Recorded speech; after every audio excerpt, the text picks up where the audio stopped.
So how you guys been? Pretty good. I've been fantastic. Oh, really? Yeah. There's a lot of new exploits that came out. My voice is a little rough. You do. You sound sick. Yeah, it's bad. I mean, I thought I was dying. It started out as a little dry cough, then went down into my chest, then went up into my nose, my eyes, and then came out the other end. And then, I thought I was COVID bound, but I tested negative today. No good. Could be a false negative. I don't know, but I'm not taking any chances. But anyway, I feel like I'm getting better now. I think it peaked yesterday. But I'll try to muddle through and apologize for the rasp. Oh, come on. Now you have that Barry White voice. Gingivitis. You'll never find. That's Lou Rawls, my friend. Oh. Know your black singers. Wow, Patrick. Wow. Uncultured.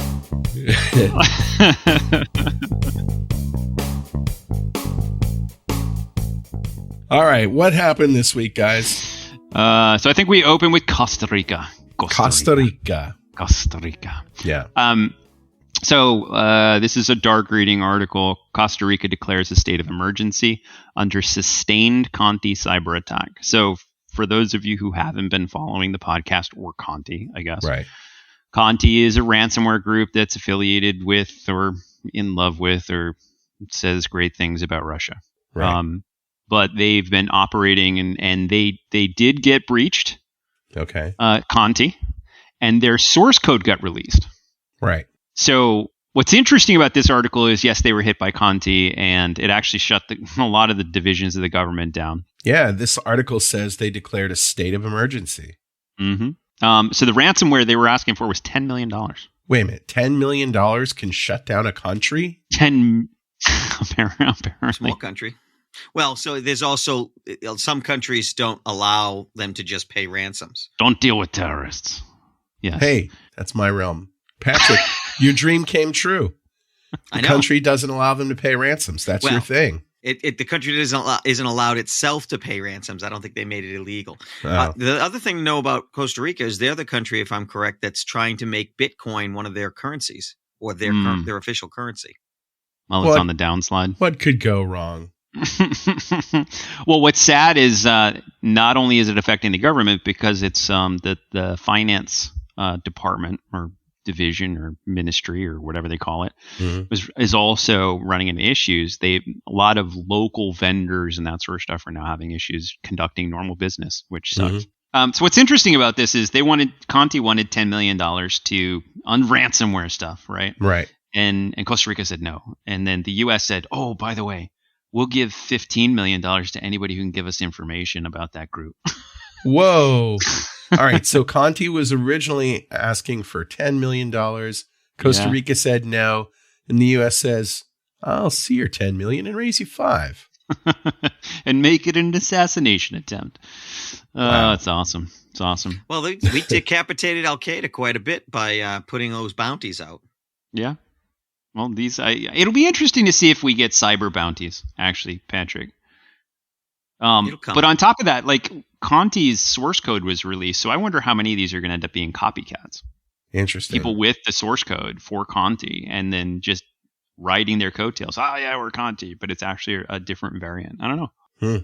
We'll have to wait and see. So, yeah, we talked about Conti's source code being hacked a few weeks ago, several weeks ago now.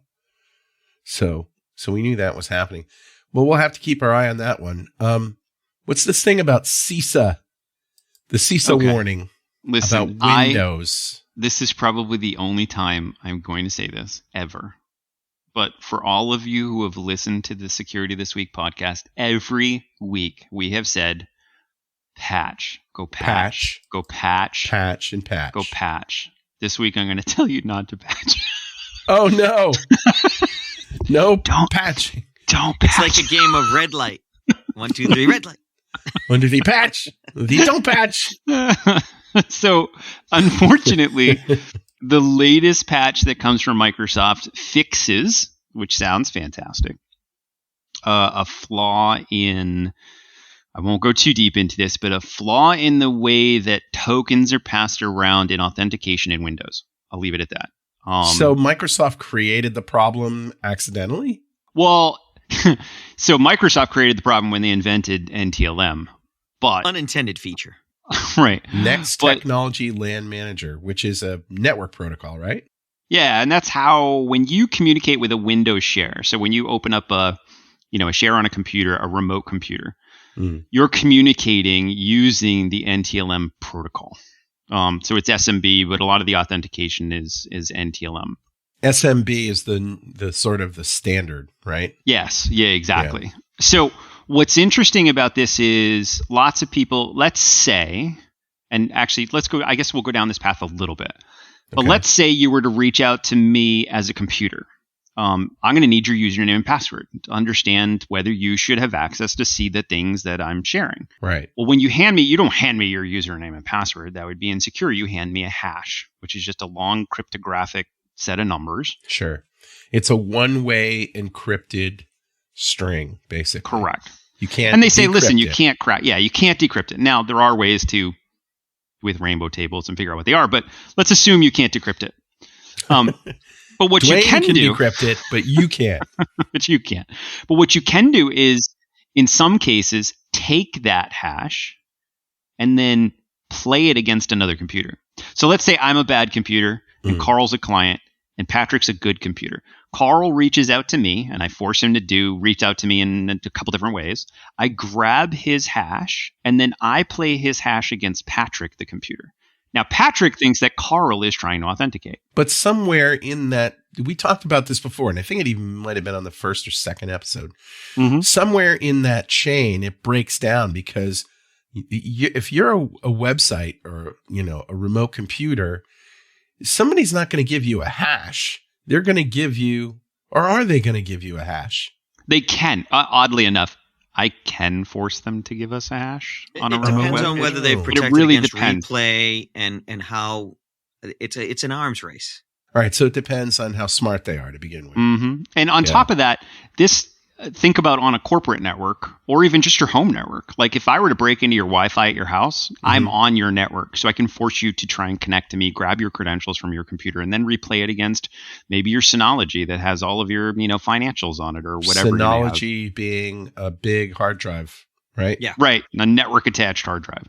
NAS. NAS. Like boss NAS. Storage. So what's interesting about this is that type of replay attack where you can what's called pass the hash. I can take these hashes and pass them around.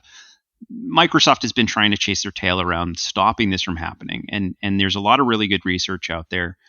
For those of you who want to take a look at Petit Potem, that's a tool. French dish with potatoes, isn't it? It might be. No? It might be. Served Actually, in an eggshell? Is it everything a French dish with potatoes?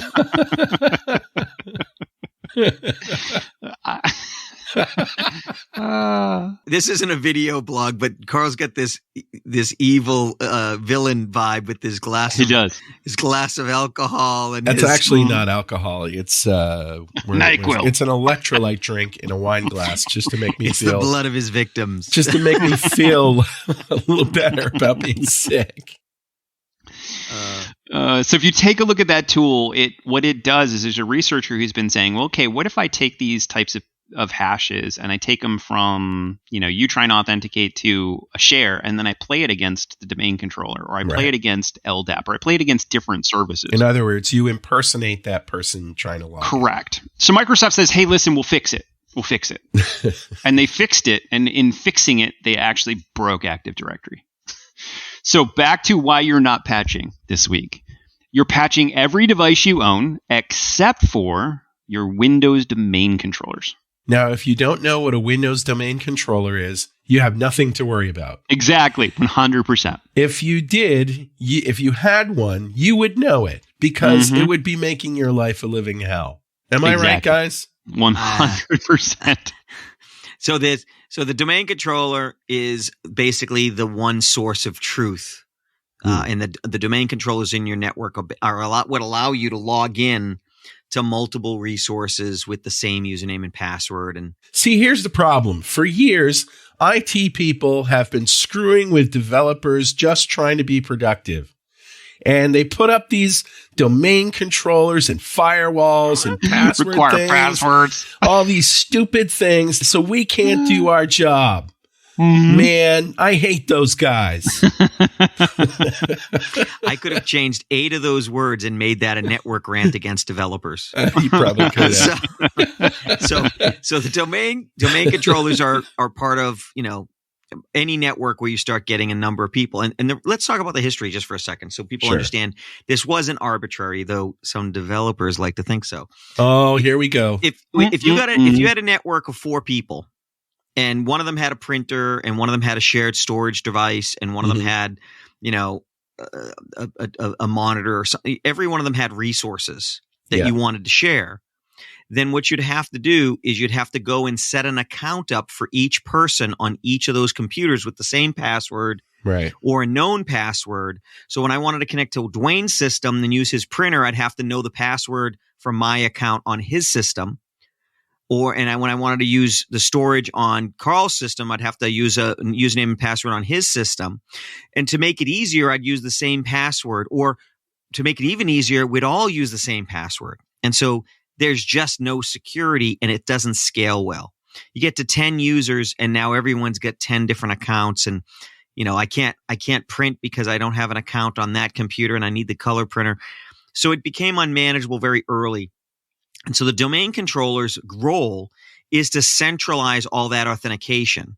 And it does it very well, but it also is a complicated, and it's also something that gets attacked very often because it's the keys to the kingdom. Yeah, like you said, it's the one source of truth. Right. If it goes down, we all go down. Right. So Microsoft has for many years, as far as I know, said not a bug when people complained about pass the hash. Which is it can be taken a completely different way. Yeah. Yeah. Depending on the circles you're in. Depending on what state you live in. It would get you detained in most airports. Let us remember that Microsoft is in Washington State, where passing the hash is completely legal. There you go. Well, so for many years, people have complained about aspects of the ability to pass the hash, but Microsoft insisted works as designed. Yeah. Other mitigations are possible. Not a problem. It sounds like there's been an incident, or there's been a movement where they've tried to fix it, or at least some aspect of it. And maybe this is the reason they didn't want to fix it in the past, is it broke some stuff. So there's always more to the story. You know what? I think I just discovered a new side effect of COVID. What's that? You can smell stupidity. That is interesting. I can smell stupidity. Oh yes, it's definitely a stupidity. So the best thing to do is to not let anybody on your private network. Right. Yeah. Okay. Unless you have to. Now, what do you do if you have to? They get on a guest network. Okay. If it's at your house, like literally, if somebody comes to your house, give them the guest network. You should have a guest If you have a wire. domain controller at your house, you need therapy. Hey. Yeah. I was going to say, Patrick and I both have domain controllers. I got my therapy. 66% of this call has domain controllers at their house. I got them on speed dial. I'll send it over for you. Dwayne, install a domain controller on Carl's house. I'm doing it. So 100% of the people on this call have domain controllers. Did I say something? I'm sorry. I didn't mean it. It was just a joke. It was a joke, guys. It was a joke. And on that note... This show has taken a new turn. It has. Wow. We're turning on each other. It's another side effect of COVID. So the moral of the story is never patch again. Is that what you're saying, Dwayne? Oh my God. No, just not today. I almost would wish people would patch and break the domain controller, because at least it'd be secure. Nobody can get access to it. It would be safer to down your network by patching than it would be to not patch. Patching is... Yeah. And people will use this. That's the problem. This happens once every year or two, and people will use this as an excuse for not patching. And it's like the one person out of a million that doesn't die because they weren't wearing a seatbelt. Right. And then justifies not wearing a seatbelt. It doesn't hold up to scrutiny. No. All right. Let's check out the scorecard for today. We've talked about Conti. We talked about Microsoft. Yes. CISA. CISA. Who haven't Yes. we talked? I know. WordPress. WordPress. We haven't talked about Actually, WordPress in a a while. couple of weeks. It's been weeks. It has been a little while. There's been quiet exploits going on in the background. So Been a minute.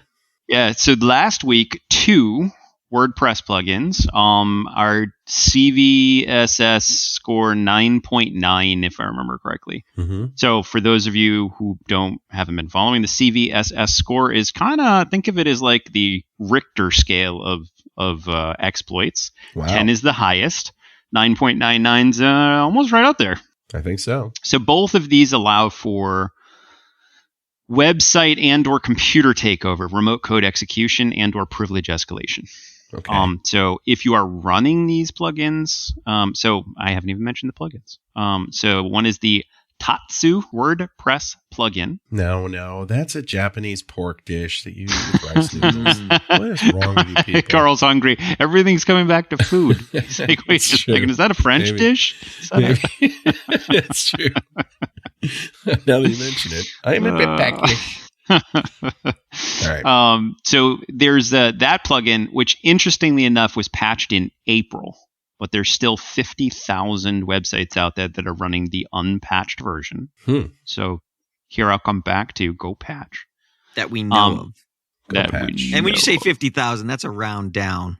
There's at Yes. least 50,000. At least Wow. 50,000.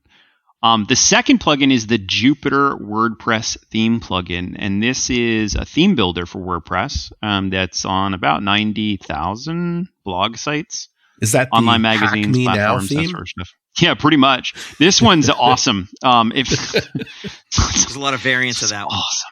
Yeah, that one's new. So that one has the critical vulnerability of 9.9 as Wow. marked as critical remote code execution, allows people to take over the website. Jeez.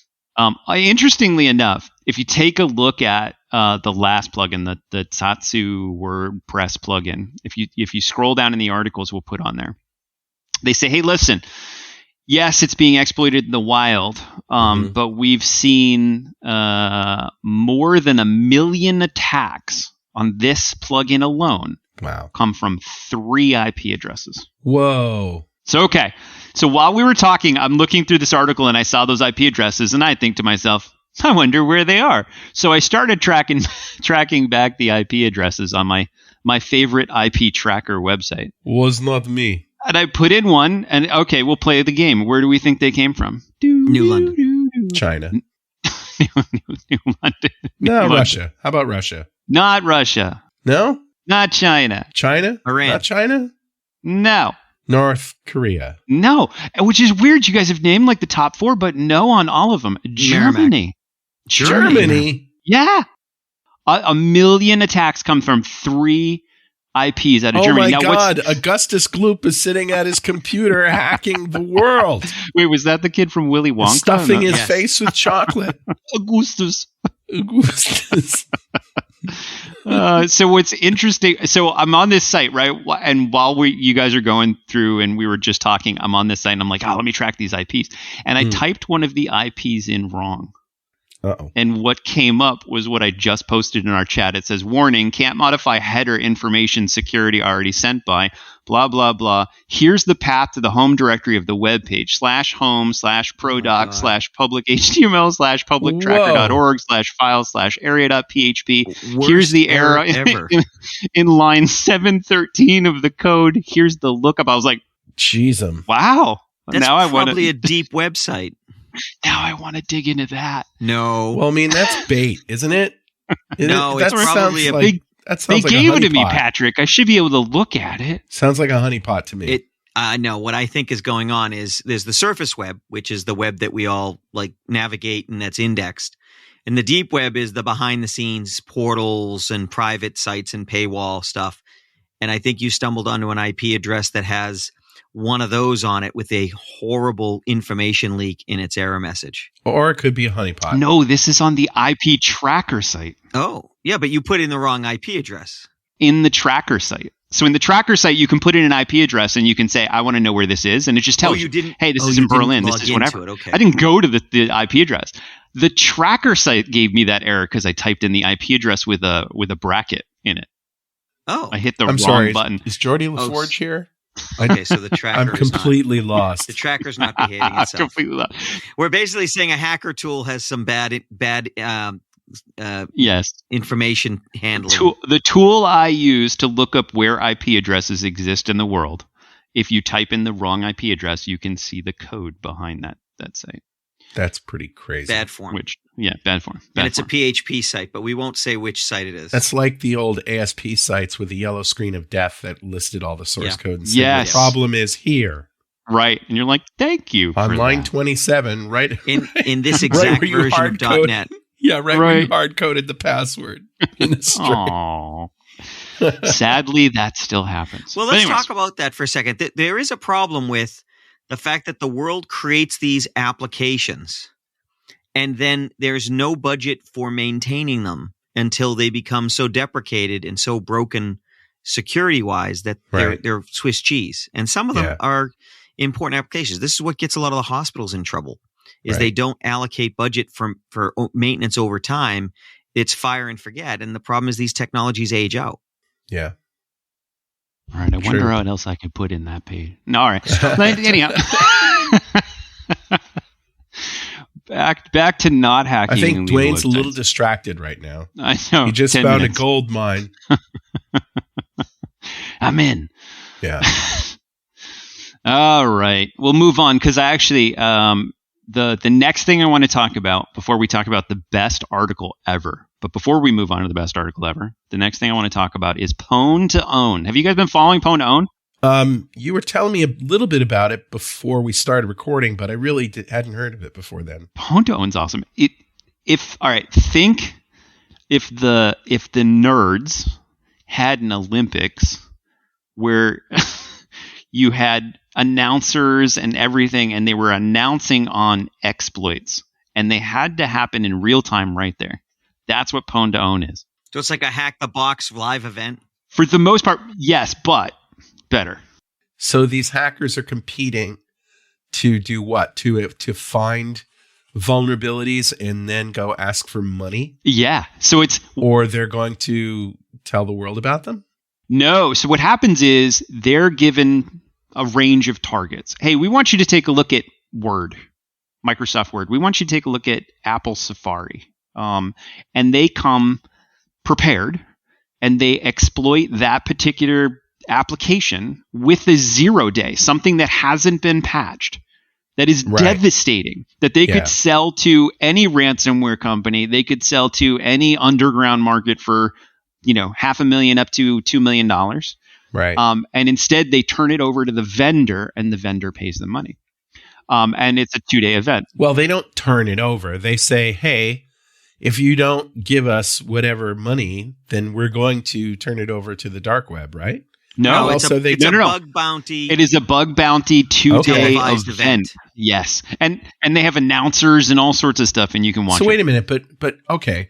So do they tell Microsoft, hey, I'm going to find a vulnerability in a 0 day in one of your applications, and if I find it, will you give me $150,000? Yeah, they say, and Microsoft, not only that, Microsoft comes to the table and says, if you find a vulnerability in, say, Microsoft Teams, wow, we'll give you $150,000. Now, it's funny you said Microsoft Teams, and what was the other one? Word. Right, Microsoft Word. But Teams, so they actually found this. So this is really cool. I mean, think of how much pizza and Mountain Dew you'd have. Oh my God. Hot Pockets. Do people eat Hot Pockets anymore? I don't know. Yeah, so it was interesting.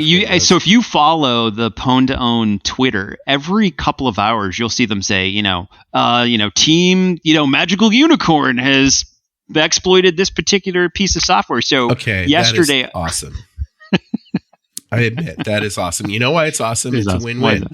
It's a win for Microsoft or whoever has the vulnerability because it makes the world safer. And it's a win for them because they get some money and they can sleep at night knowing they didn't sell it to the dark web. Yeah, exactly. They're not always looking over their shoulder. And on top of that, honestly, a lot of these teams are legitimate security researchers who work for large companies and then turn these over. We've worked with bug bounty companies. Who's the company that we used last year to do a bug bounty on one of our projects? Bugs R Us? HackerOne. HackerOne. Did you say Toys R Us? Wait, what? As in Well, Bugs R Us. We hired HackerOne to go after a prototype system to help us understand a profile and make sure we weren't missing anything. Oh, you and it was a hired really one. good experience. Yeah. Yeah. So it's, it's Wow. interesting. Yeah. So it's like trying to proofread your own documents is really hard to do. So even our organization sometimes will use people like HackerOne to take a look at applications that either we've written or we're working with or whatever. Wow. But this is, so it's neat to watch this because it has all the same sort of fanfare of a major event, and you see Wow. this team is now in the disclosure room. Let's see if their exploit is accepted. And then when it's accepted, so for example, Microsoft Teams, for those of you who may use that at work, it's a collaboration software like Discord or Slack. Some team yesterday found a 0-day remote code execution on Microsoft Teams, where they could run a piece of code and take over the accounts of Teams. Wow. There was an Apple Safari bug found yesterday, a 0-day. Not surprising. Yeah, it was. Wow, Carl. I'm sorry. Apple Safari is not compliant. It hasn't been for a long time. And Really?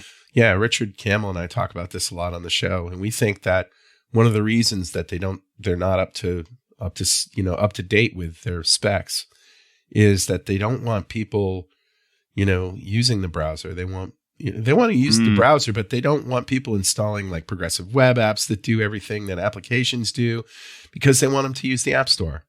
That's interesting. That's an interesting paradigm. Well, I mean, the reason that they don't support push notifications in progressive web apps, which everybody else does, by the way, it's either that they're stupid, they're lazy, or they're evil.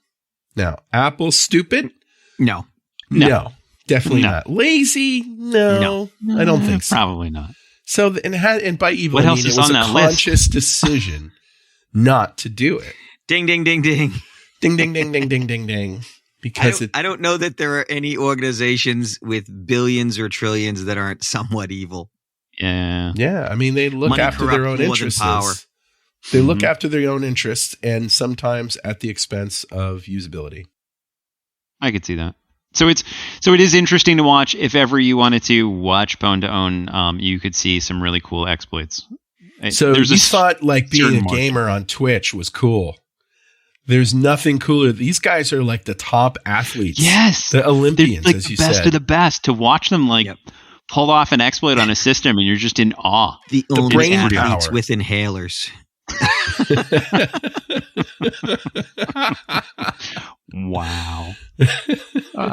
Some of them Now we're going to still get in diapers. asthmatic hate mail. Thanks, Patrick. It's okay. I can outrun them. Wow. And they had to start after 3 because that's when school lets out. Right?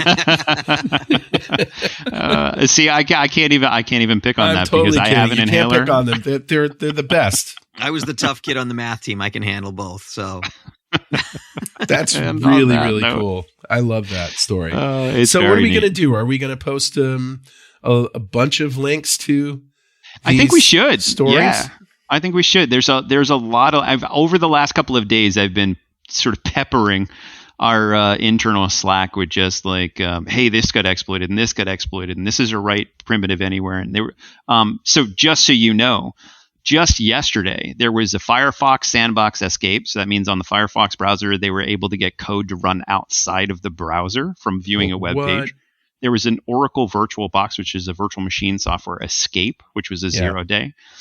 There was an Ubuntu, which is a Linux operating system, privilege escalation that nobody's ever seen before. Wow. There was an out-of-bounds write on Safari that gave you the ability from a web page to write anywhere on the remote hard drive. I mean, there's really Oh my cool bugs God. in here. Yeah, there's so many awesome things. So yeah, we should definitely point to these. They'd be So, cool. it might be worth making a whole different page that we could keep adding to. What do you think of Yeah. that? I like that. I think that's cool. Yeah. And they That's a good run idea. these several times a year. So you can just keep an updated list of the cool things that are happening. Pwn to Own. Yeah. Actually, is there a Pwn to Own website that has these things listed? There is. I don't know if they cleanly list them all. I'll take a look. If they are, we'll post that. All right. coming Good to enough. ESPN soon. Yeah. And you joke. No kidding. You joke. I but joke. if you go I to don't joke, really. if you go to Twitch, for all of you who use Twitch to watch gaming and that sort of stuff, there is a hacking esports channel. on Twitch, which is and they stream probably once or twice a month. And they just hack systems and that sort of stuff. So I think there's going to be a bigger. I was following. only slightly kidding because I know that Twitch. When I first heard about Twitch, I admit I was old enough to say, "What? They're doing what?" and then I saw people like Jeff Fritz recording programming on Twitch, and it was popular. Yeah. And so now I don't. I've suspended my disbelief. You don't question anything on Twitch. I like it. No, I think it's going to be far bigger than I think it'll be. And that helps me anticipate better. All right, so this will be huge, I'm sure. I mean, we've got people like who do Hack the Box on YouTube, and they get a lot of views. Somebody like IPSEC will do a box on Hack the Box, and it's actually I've watched a few of them just to see how he approaches things, even boxes we've taken down already. Wow. It is actually interesting, and for people who've never seen that stuff before, it's magical. Oh, yeah. And if you want to see a real view, honestly, like I love this thread, but if you want to see a real view of what it's like to be a researcher like that, look for Live Overflow. So Live Overflow is a guy out of Germany. And what's great about his videos is he goes, okay, let's take a look at this system. Or let's take a look at this exploit. Or let's take a look at this whatever. And he goes through and he talks about the frustration. Like, I followed this code here. I don't even know what this does. But you know what? Let's set that aside for now. And I spent 12 hours in this path here, and it was just completely dead end. He shows the rabbit holes. Yeah, which is awesome to see, like his frustration and how far he gets, and the learning process, which is just really cool. He's fantastic. So, all right. Next on the list, Europe agrees to adopt new NIS2 directive aimed at hardening cybersecurity. Yeah, this is actually really cool. I'm super excited about this. This is lots of people get concerned when the government gets involved in cybersecurity.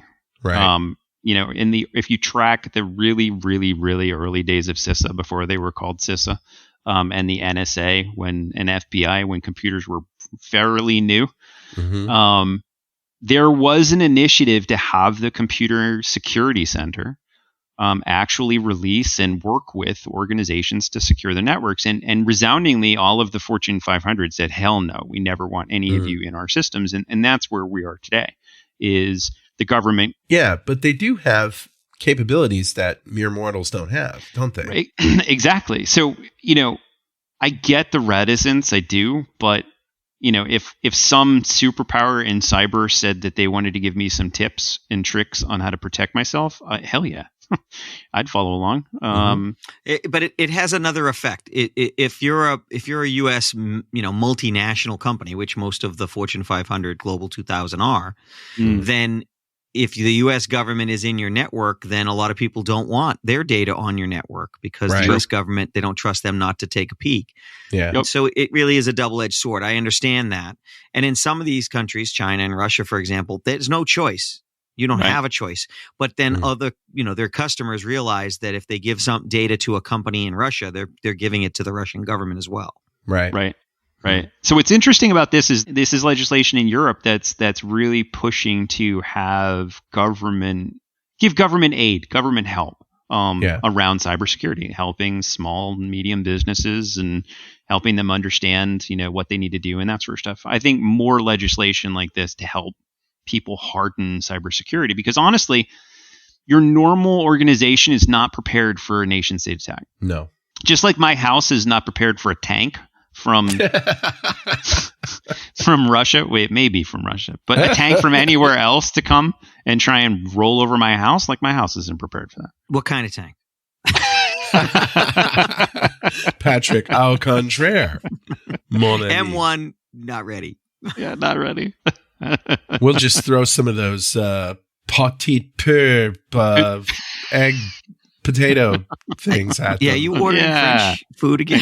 He is. I can't remember what Carl's it was. like, let's get off this call. I'm hungry. No. So I can get it because Europe is a little bit, shall we say, concerned lately, a little bit more about cybersecurity. And they live in a regulatory environment that's far more regulation prone than we do over here on this side of the pond. And there's nothing wrong with that. It's just that's the way they do it. The big problem is people are worried that they'll get it wrong. And it seems like they've actually paid attention to the experts in this one. Yeah, which I'm kind of excited to see where this goes, honestly. So. Unintended consequences are real when you get to these technical legislation. And so we just got to make sure that people have thought through the ramifications of what they do. Mm.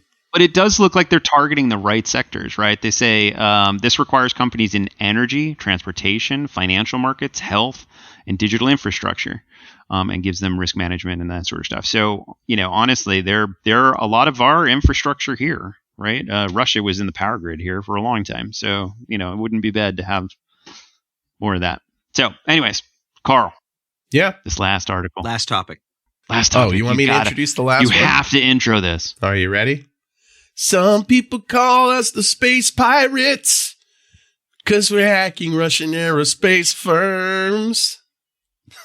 How's that? Is that good? That was fantastic. That was better than I had hoped for, Carl. You wanted me to just read it, didn't you? God damn. But it was as bad as I feared. Yeah, it was. But this is, as Dwayne says, this is the most awesome title for an article. The best ever. Chinese space pirates, in quotes, are hacking Russian aerospace firms. Flash Gordon will come to the rescue. My God. I'm shocked that Chinese APTs are going after Russia right now. I thought that they were, Team Russia. Kick them while they're down. Well, hey, listen, so I'll be honest, it seems like Chinese hackers are very happy to take whatever IP they can at any point in time, no matter whether you're friend or foe. So yeah. We've noticed that year after year after year, but yep. This is I believe that the team that's doing this, they're known as the Space Pirates. Because of their targets in aerospace. Although a lot of their tactics come from other groups like APT-27 and Mustang Panda. So they're definitely an associated group. I love that song. Mustang Panda. So what's interesting, there's a couple different things I find very interesting about these attacks. First off, they start off with phishing, like every other attack starts off with phishing for the most part. And then if I remember what I read, I love these articles. If I remember what I read in here, they not only deploy if you were to attack a system, and we do this all the time, we attack systems, you want the lowest profile possible. You don't want anybody to find out that you're there. You want to stay there as long as possible. Yeah. So you might deploy 1 or 2 pieces of ransomware. That's or malware, like remote access tools, RATs. So you can get access to the systems, but you're so low key, nobody sees you. Under the radar. Under the radar. This is not what the Space Pirates do. Oh, the Space Pirates, if you just listen to this particular part of the segment, the arsenal of the Space Pirates consists of custom loaders hiding behind decoy documents, slightly modified backdoors that have been around for years with a Chinese trademark. Plug-X tailored spins for PC share backdoors. Okay, don't worry about that. Moreover, the Space Pirates have also employed ShadowPad, Zupdax, Poison Ivy, RevVB Shell. Dude, those are medications that my father-in-law takes. Entirely possible. For his rheumatism. ShadowPad, Zupadax. That's a medication, man. Pfizer makes it. Zupadax. May cause diarrhea. May cause death and dismemberment. They deployed DeedRat, BHA06, MyKLoader, and MyKLoader actually drops even more malware. It's like they took everything off the shelf they possibly could find and jammed it into one download and downloaded everything. So do you think this points to the likelihood that this is not an actual government-backed effort, but instead a private effort that's trying to win IP to then go and make money from the government? Is it the Chinese version of Pwn to Own?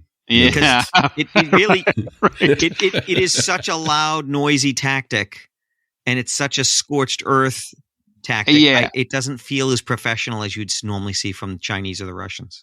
It's not a bottle rocket. It's a freaking missile. Yeah, it's okay. So, what was the book?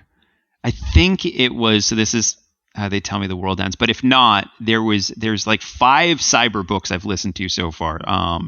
But one of them did a very good job of describing the different APTs and their style. APT? And advanced persistent threats.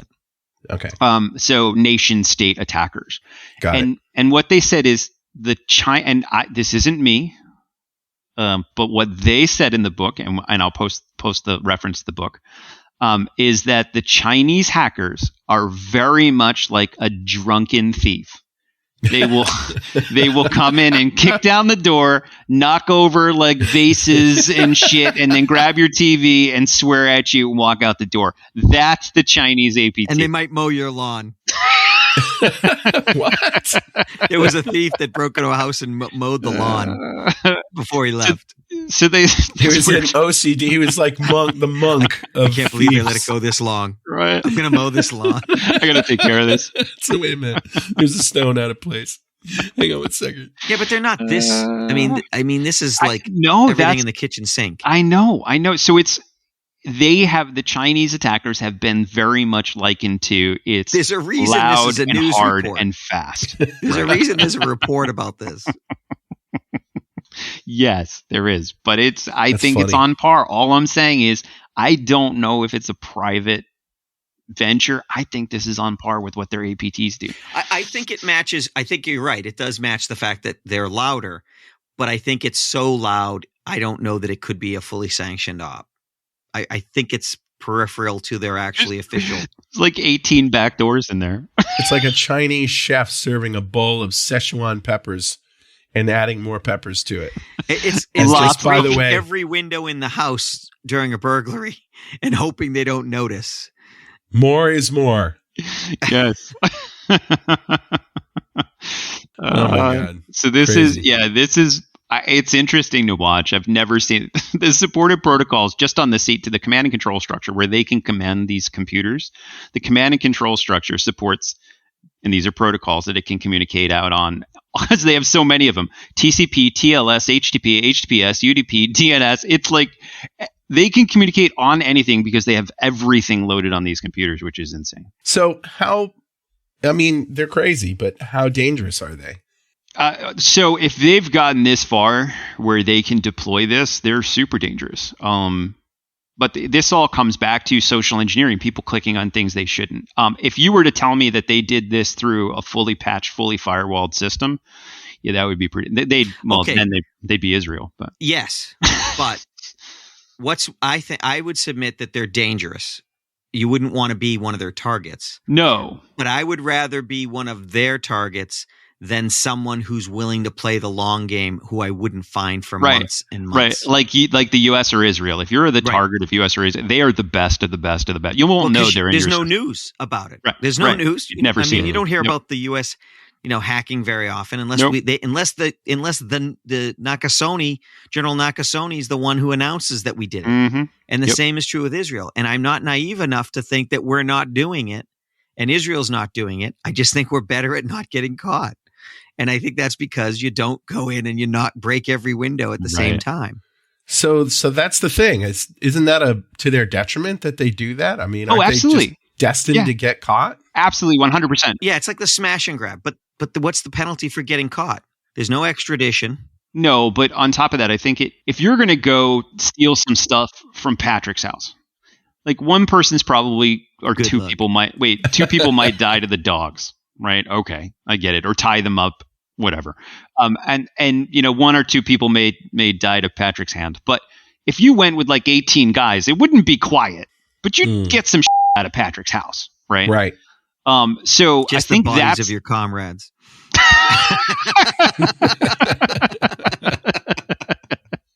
So I think it's more that tactic, Patrick. It's like, listen, I'm going to deploy 15 backdoors, and if 3 of them are found, whatever. If 18 guys show up at my house tonight, I'm coming after you. What, are you worried about it, Patrick? Yeah, No, Patrick. I had movie night planned. So. Oh, all right. It'd be a distraction. Well, we have the title for this show. Oh, my Space God. Pirates Attack. Woohoo! This is a great show. This has been a great fun. And, patch. Except for that Microsoft thing. Don't Except for where you shouldn't. All right. We'll see you next week. Thanks, guys. Bye. Bye-bye.